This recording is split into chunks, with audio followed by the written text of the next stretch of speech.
আসসালামু আলাইকুম প্রিয় বন্ধুরা, আজকের ভিডিও বিষয়বস্তু মদিনার কোন কোন স্থানে দোয়া কবুল হয়।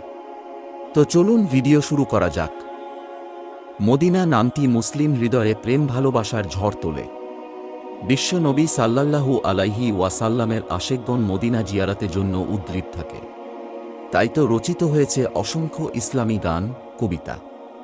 এমনকি যারা ইসলামের পরিপূর্ণ বিধান মানতে পারে না বা মানে না, তারাও মদিনার নাম শুনলে আবেগ ভালোবাসায় জারি গান তৈরি করতে ভুল করে না। সবারই চাওয়া মদিনায় যাওয়া, বিশ্ব নবীর রোজা জিয়ারাত করা। মনিদায় মসজিদে নববীর অন্তর্গত অনেক অংশ ও স্থাপনা বিভিন্ন কারণে মর্যাদা লাভ করেছে। সে স্থানগুলোতে দোয়া করলে আল্লাহ তাআলা দোয়া কবুল করেন। তাই হজ ও ওমরা পালনকারীদের জন্য মসজিদে নববীর দোয়া কবুলের ফজিলতপূর্ণ ইবাদাতের স্থানগুলোর পরিচয় সংক্ষেপে তুলে ধরা হল। রিয়াজুল জান্নাহ বিশ্বনবীর হুজরা মোবারক বা মিম্বারের পাশের জায়গাটি রিয়াজুল জান্নাহ বা বেহেশতের বাগান হিসেবে পরিচিত। এ স্থানে নামাজ আদায়ের বিশেষ ফজিলত রয়েছে। মসজিদে নববীর কার্পেট লাল রঙের হলেও রিয়াজুল জান্নাহ অংশের কার্পেটের রং সাদা। মসজিদে নববীর ভেতরে কয়েকটি স্তম্ভ রয়েছে, সেগুলোকে রহমতের স্তম্ভ বা খুঁটি বলা হয়।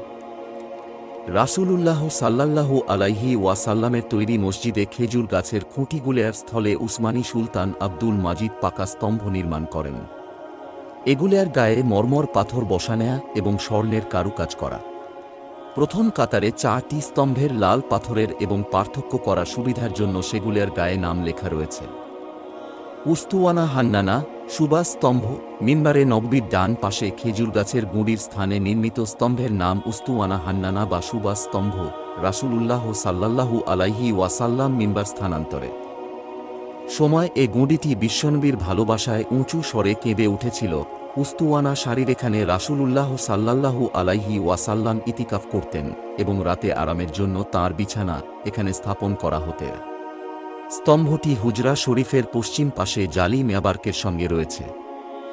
উস্তুওয়ানা উফুদ বিশ্বনবীর সঙ্গে দেখা করার জন্য বাইরের বিভিন্ন এলাকা থেকে প্রতিনিধি দল আসতেন।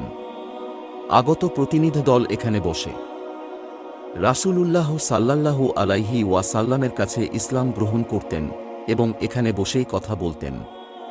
এ স্তম্ভটিও জালি মেয়াবার্কের সঙ্গে রয়েছে। উস্তুওয়ানা আয়শা স্তম্ভ।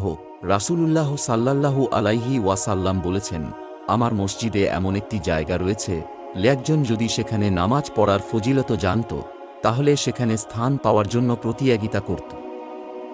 স্থানটি চিহ্নিত করার জন্য সাহাবায়ে কিরাম বিশ্বনবীর জীবদ্দশায় চেষ্টা করতেন। রাসূলুল্লাহ সাল্লাল্লাহু আলাইহি ওয়াসাল্লামের ইন্তেকালের পর হযরত আয়েশা রাদিয়াল্লাহু আনহা তাঁর ভাগ্নে হযরত আব্দুল্লাহ ইবনে জুবাইর রাদিয়াল্লাহু আনহুকে সে জায়গাটি চিনিয়ে দেন। এটিই সেই স্তম্ভ। এই স্তম্ভটি উস্তুওয়ানা উফুদের পশ্চিম পাশে রোজায়ে জান্নাতের ভেতর। উস্তুওয়ানা আবু লুবাবা তোবা স্তম্ভ। একটি ভুল করার পর হযরত আবু লুবাবা রাদিয়াল্লাহু আনহু নিজেকে এই স্তম্ভের সঙ্গে বেঁধে বলেছিলেন, যতক্ষণ পর্যন্ত রাসূলুল্লাহ সাল্লাল্লাহু আলাইহি ওয়াসাল্লাম নিজে এ বাঁধন খুলে না দেবেন, ততক্ষণ পর্যন্ত আমি এর সঙ্গে বাঁধা থাকব। রাসূলুল্লাহ সাল্লাল্লাহু আলাইহি ওয়াসাল্লাম বলেছিলেন, যতক্ষণ পর্যন্ত আমাকে আল্লাহ আদেশ না করবেন, ততক্ষণ পর্যন্ত খুলব না। এভাবে দীর্ঘ 5 দিন পর হযরত আবু লুবাবা রাদিয়াল্লাহু আনহুর তাওবা কবুল হয়।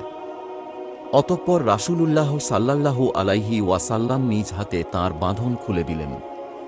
এটি উস্তুওয়ানা উফুদের পশ্চিম পাশে রোজায়ে জান্নাতের ভেতর অবস্থিত।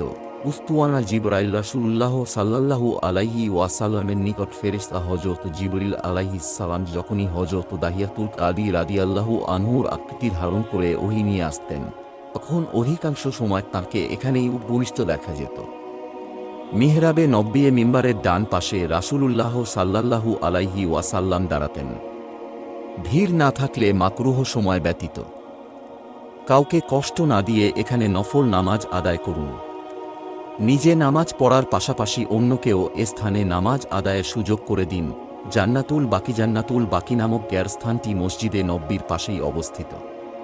এখানে হযরত ফাতেমা রাদিয়াল্লাহু আনহা, হযরত ওসমান রাদিয়াল্লাহু আনহু সহ অগণিত সাহাবায়ে কিরামকে দাফন করা হয়েছে।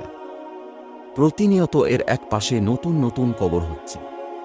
এ কবরগুলোকে শুধু একখণ্ড পাথর দ্বারা চিহ্নিত করে রাখা হয়। আল্লাহ তাআলা হজ ও ওমরা পালনকারীদের স্থানসমূহে ইবাদত বন্দেগী করার তৌফিক দান করুন। সমগ্র মুসলিম উম্মাহকে এ সকল স্থান জিয়ারাত করার তৌফিক দান করুন। আমিন। তো বন্ধুরা, আজকের ভিডিওটি এই পর্যন্ত। আবারও দেখা হবে নতুন কোনো ভিডিও সাথেই। খোদা হাফেজ।